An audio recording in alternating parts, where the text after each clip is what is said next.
कहाँ चले गए थे? आपको आने में बहुत देर लग गई। क्या करूं लाडो, इस तेज बारिश की वजह से मुझे कहीं पर भी अनाज नहीं मिल रहा था। फिर भी मैं दूर जाकर ये थोड़ा अनाज लेकर आया हूँ। इससे बच्चों का थोड़ा पेट भर जाएगा। ये बारिश तो रुकने का नाम ही नहीं ले रही। पिछले 4 दिनों से हमारे जंगल में लगातार तेज बारिश हो रही है। मैंने पूरा घर छान मारा, लेकिन घर में अभी थोड़ा भी अनाज नहीं है। अभी के लिए बच्चों को ये अनाज खाने दो। जब बारिश थोड़ी कम हो जाएगी तब मैं फिर से बाहर जाकर अनाज की खोज करूंगा। बल्लू जो अनाज लेकर आया था, बच्चे उस अनाज को खाने लगे। थोड़ी ही देर में सारा अनाज खत्म हो गया। मम्मी, मुझे और अनाज चाहिए। मुझे बहुत भूख लगी है। हाँ मम्मी, मुझे भी। बल्लू जी, हम तो और 1-2 दिनों तक बिना अनाज खाए रह सकते हैं, लेकिन हमारे बच्चे नहीं रह सकते। मैं एक काम करती हूँ, अभी बाहर जाकर कहीं से अनाज ढूंढ कर लेकर आती हूँ। नहीं लाडो, अभी बाहर बहुत तेज बारिश चल रही है। तुम्हें उड़ने में परेशानी होगी, क्योंकि तुम्हारे पंख छोटे हैं और तुम्हारा बच्चों के साथ रहना बहुत जरूरी है। इसलिए मैं ही वापस जाता हूँ। ठीक है बल्लू जी, लेकिन आप ज्यादा दूर मत जाना और घर वापस जल्दी आ जाना। मुझे और बच्चों को अकेले घर में डर लगता है। और हाँ, इस तेज बारिश में शिकारी पंछी शिकार की तलाश में घूमते रहते हैं, इसीलिए आप सतर्क रहना। हाँ लाडो, मैं मेरा ध्यान रखूंगा। चलो, अब मैं चलता हूँ। बल्लू अपने घर से निकल पड़ता है। हे ऊपर वाले, मेरे पति की रक्षा करना। मम्मी, मुझे बहुत डर लग रहा है।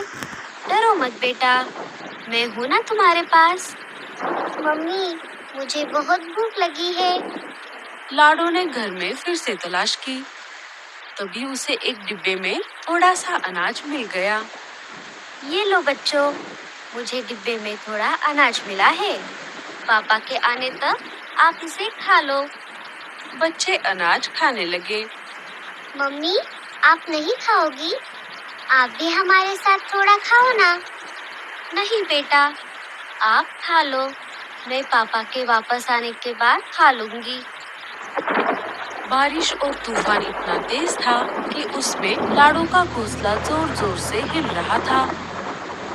लेकिन लाडो इस हालात में अपने बच्चों के पास रहने के अलावा और कुछ भी नहीं कर पाई। इस बारिश से बचने के लिए मैं शिकार की तलाश में लगातार 2 दिनों से आसमान के ऊपर उड़ रहा हूँ, लेकिन अभी तक मुझे एक भी शिकार नहीं दिखा। अब मैं बहुत बोर हो गया हूँ। मुझे बहुत जोरों की भूख लगी है। लगता है अब मुझे नीचे जाकर बारिश में भीगना ही पड़ेगा। शायद नीचे मुझे कोई बढ़िया सा शिकार मिल जाए। भजिया गर्मा गरम, भजिया गर्मा गरम, मैं तो खाऊंगी इनको गर्मा गरम। चील आसमान से नीचे आ जाता है और मीनू मौसी के घोंसले के बाजू वाले टहनी पर जाकर बैठ जाता है। चलो, अब मुझे जल्दी से किसी हट्टे कट्टे शिकार की तलाश करनी होगी। अगर मुझे पूरा परिवार मिल गया, जिनमें बच्चे भी शामिल हो, फिर तो मजा ही आ जाएगा।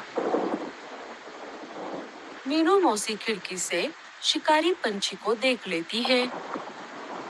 अरे बाप रे, शिकारी चील, ये भला यहाँ पर क्या कर रहा है?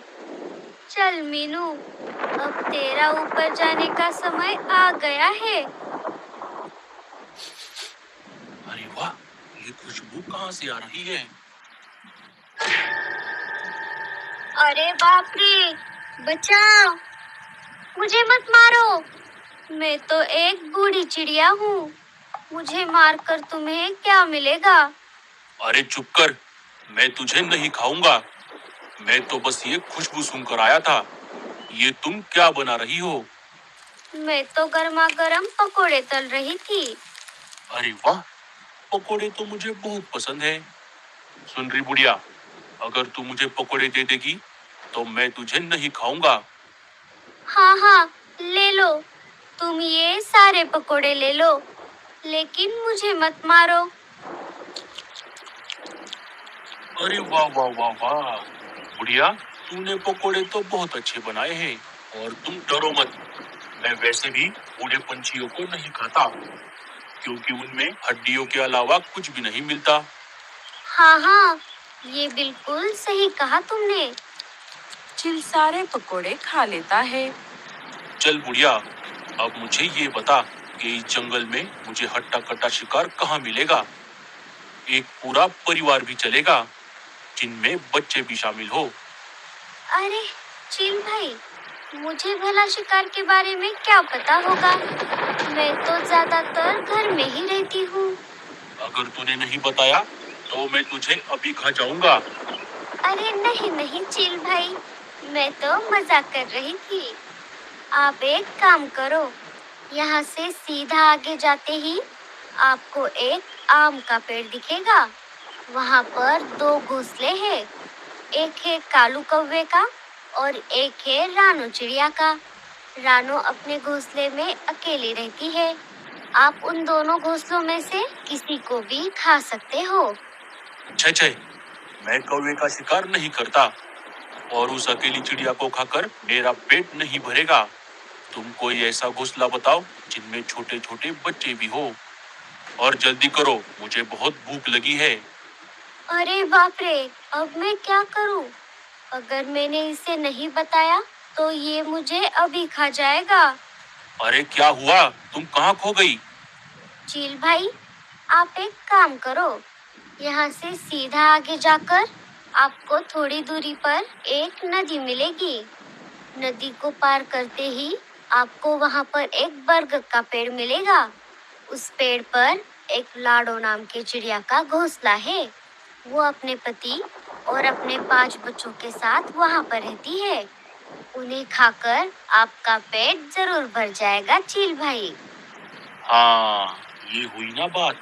चलो, आज का बंदोबस्त तो हो गया। अब मैं चलता हूँ। तुमने मुझे पकोड़े खिलाए, इसके लिए तुम्हारा बहुत बहुत शुक्रिया। चील वहाँ से चला जाता है। अरे बाप रे, अब क्या होगा? मैंने तो उस चील को गलत पता दे दिया। लाडो का घोंसला तो दूसरी तरफ है। अगर वो वापस यहाँ पर आ गया तो वो मुझे नहीं छोड़ेगा। अब मुझे कैसे भी करके लाडो को ये बात बतानी होगी। मीनू मौसी वहाँ से लाडो के घर के तरफ निकल पड़ती है। इधर तेज तूफान और बारिश की वजह से लाडो का आधा घोंसला टूट जाता है और बारिश का पानी घोंसले के अंदर आने लगता है। अरे बाप रे, ये क्या हो गया? अब बारिश का पानी घोंसले के अंदर आ रहा है। अगर हम ऐसे ही भीगते रहे तो हम सब बीमार पड़ जाएंगे। मुझे बच्चों को लेकर घोंसले के बाहर जाना होगा। चलो बच्चों, हमें ये घोंसला छोड़ना होगा।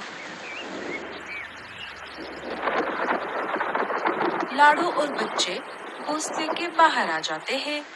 अरे मम्मी, वो देखो, लगता है ये घोंसला नीचे गिरने वाला है।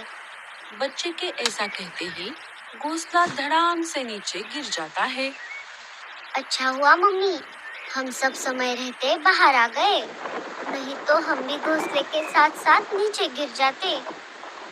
मम्मी, अब हम इस तेज तूफान और बारिश में कहाँ जाएंगे? बच्चों, आप सब मेरे पीछे पीछे आ जाओ। मुझे हमें रहने के लिए एक अच्छी और सुरक्षित जगह पता है। वो घोंसला एक पेड़ के तने में बना हुआ है। वहाँ पर शिकारी पंछी भी नहीं आ सकते। बच्चे और लाडो वहाँ से निकल पड़ते हैं। उनके जाते ही मीनू मौसी वहाँ पर आ जाती है। अरे बाप रे, ये सब क्या हो गया? मैंने तो चील को गलत पता बताया था। लगता है चील ने उन्हें ढूंढ लिया और पकड़कर यहाँ से ले गया। ये सब मेरी वजह से हुआ है। लाडो, बच्चों, बल्लू, मुझे माफ कर दो। अब मेरा भी यहाँ पर रहना ठीक नहीं है। मैं मेरे पुराने घोंसले की तरफ भी नहीं जा सकती। अब मुझे भी कोई दूसरी जगह ढूंढनी होगी।